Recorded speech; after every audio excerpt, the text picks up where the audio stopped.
a slice of wood, but I already put this through the planer, so I forgot to show you me putting it through the planer, so I'm going to use this piece to put it through the planer, and then I'll get the other piece that I already planed and make the piece that I want to make. The planer worked really well, and I suppose I didn't need to show this, but here it is anyway.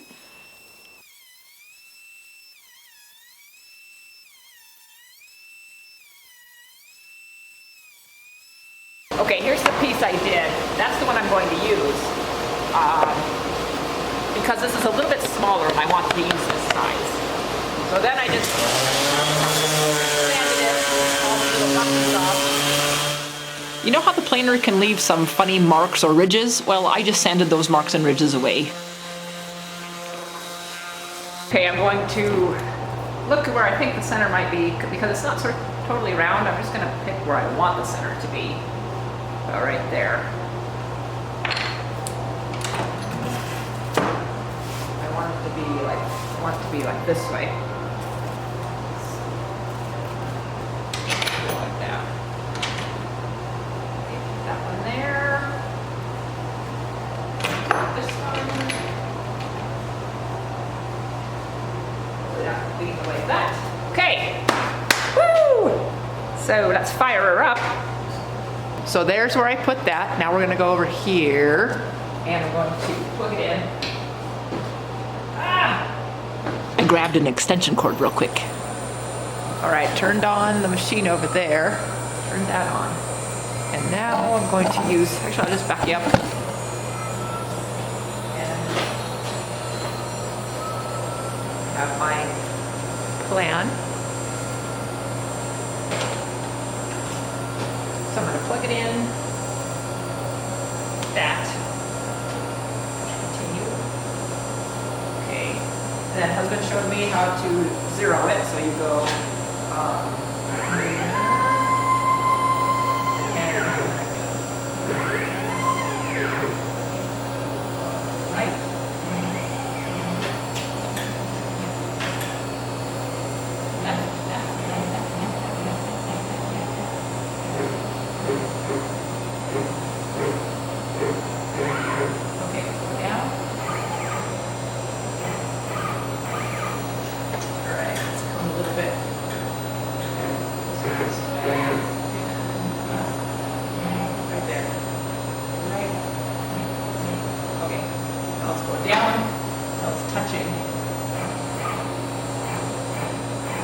There.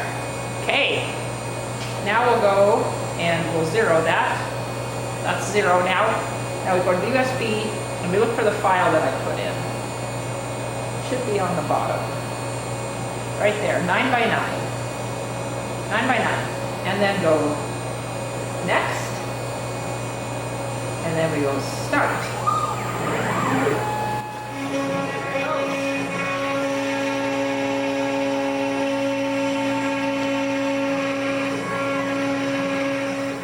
This took a little over an hour to carve, and I was using a 60-degree V-bit.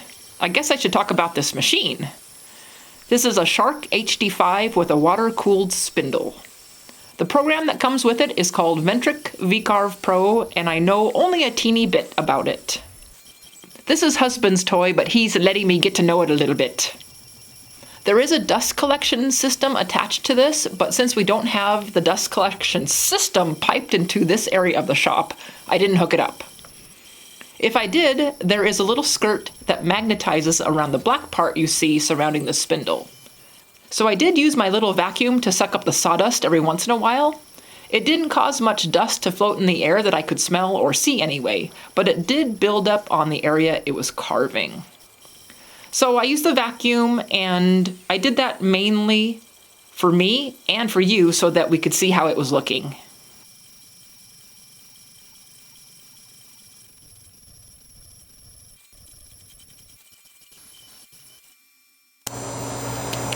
Okay, it's done!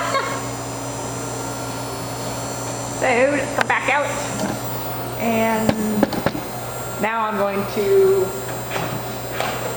tell it to stop. Close that. There, exit. move it back away.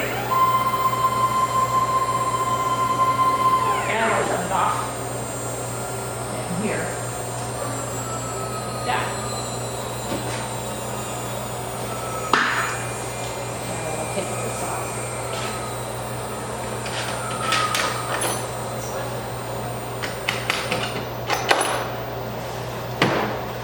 There it is. Woo! Look at that! Hey! Look at that! Woohoo! Love it! I love it! I'm going to spray it with some clear just to keep it from bleeding when I paint it with the black. So I'm going to go do that outside since it's so nice. An alternative to this is using sanding sealer, but I found spraying it works really well. I am using an acrylic clear spray, and you could also use shellac. When it was dry, I put blue tape over the areas I didn't want the paint to get into, like any little cracks or the bark on the edge. Then I sprayed it with black primer. And when that was dry, I took off all the blue tape and sanded it with 150 grit and 220 grit. Husband was also sanding some resin tables that he's been working on. I used the compressed air and sprayed off the dust, and I was liking it. Well, I want the bark on here, but not the loose bark. So I'm just gonna pick off any loose barks that are hanging around. A lot of the bark was still curling up, but it wasn't loose enough to come off on its own, so I left it. Since the sign is for the Pacific Northwest, I thought I would pick a verse that kind of talks about land. So I found one in Psalm 37:11 in the English Standard Version, which says, "But the meek shall inherit the land and delight themselves in abundant peace." And I'm pretty sure the land that is being talked about there isn't the Pacific Northwest, but it's land that we're going to inhabit one day. Yay! With the new heaven and new earth. Woohoo! If anybody wants to know what I'm talking about, just send me an email. So this is 2 inches in diameter, and I made the mistake one time of using a 2 1/8 inch bit. And so then it was loose in there, but I liked it because I used my black Star Bond glue to fill it in with black, and it looked awesome. So I'm gonna make it 2 1/8 again.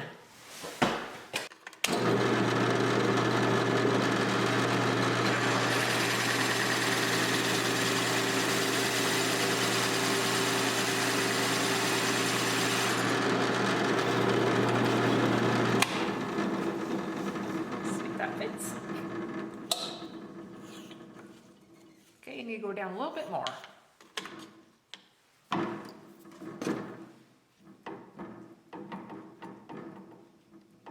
There, okay.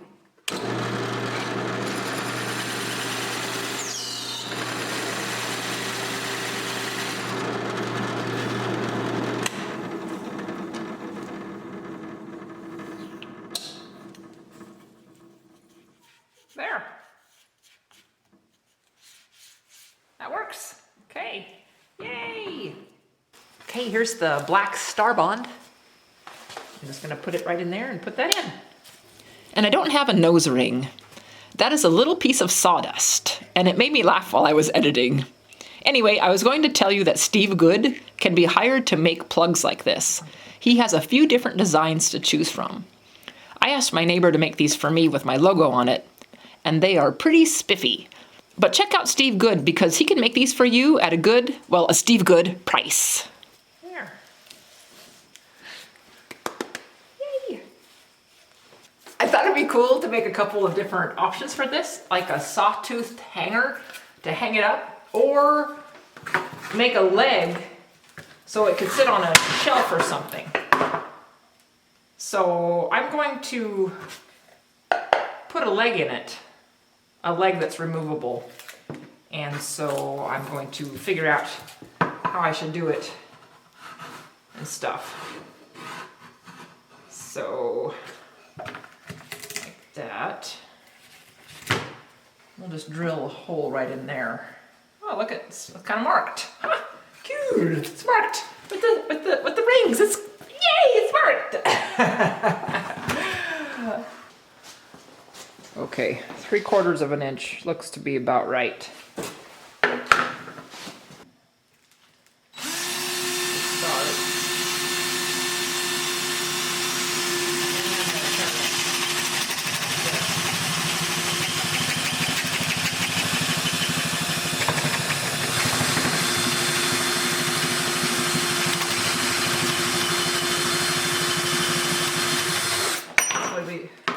Came off.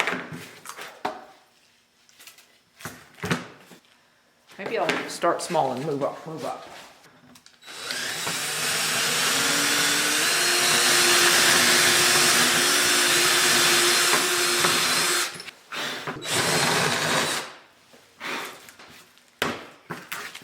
Yeah, that might be all I need. There, look at that. Hey. Yeah. Now we'll cut it off. Let's get this in there like that. So we'll cut it off like that. Of course, I don't have a pencil on me. Let me grab a pencil. Here's one.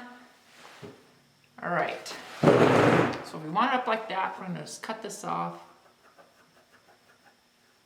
like that. Okay. Let's go cut that off with the bandsaw. Just like this.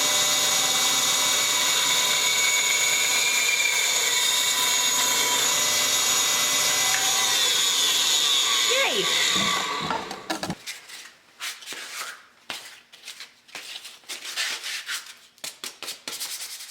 Okay, I figured out that with the angle on it, if I put the angle down as a foot, it slides. See that?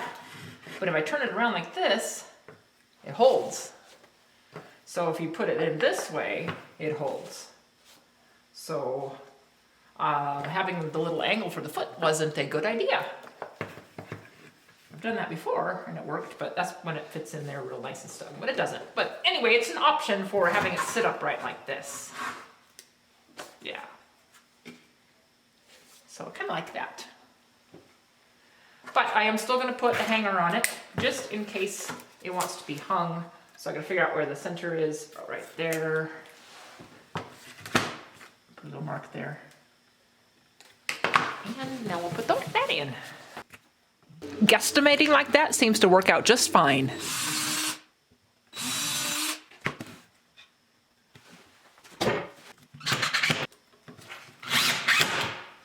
Okay. Hang. Yay! All right. Now I'll take that back out so we can put some finish on everything. I really like Old Masters Polygel, so I put that on the back. Then when I started putting it on the front, I noticed it was reacting with the black primer and it was coming off. So I stopped and I wiped it dry and then I sanded off all of the Old Masters. I decided to use shellac instead, so I went outside and I sprayed it with a few coats of shellac. After it was dry, I did sand it with 350 grit just to knock off any shellacky bumps. Then I put the sawtoothed hanger back on. There. So now it can be hung up, or it can have the stick on the back, like this, to stand up. Like that. So there. Yay!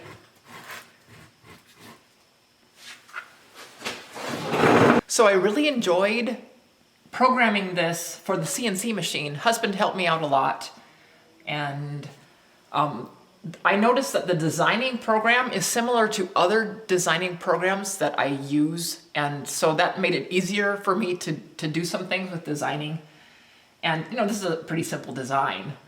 But anyway, it was cool because I learned how to use the machine as far as, you know, where to put it and how to program it, to go and all that stuff.